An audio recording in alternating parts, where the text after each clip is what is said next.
ده مش شتاء، ده القطب الشمالي قرر يسافر عندنا في الصالة. وانا كمان يا بابا حاسه اني بقيت راجل تلج صغير. يا سلام على الممثلين الجامدين. الجو دافي جوه والأباجورة منورة، انتوا بس بتحبوا دراما الشتاء.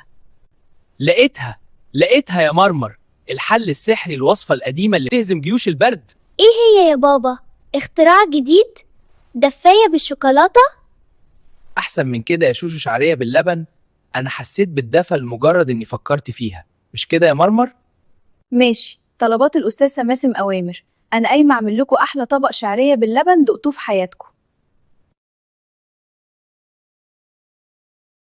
النهاردة معانا وصفة بتدفي القلوب قبل البطون، الشعرية باللبن على طريقة مرمر. المكونات: شعرية وسمنة بلدي أصلي بتخلي الريحة تجيب آخر الشارع، ولبن حليب طازة، وسكر أبيض زي التلج.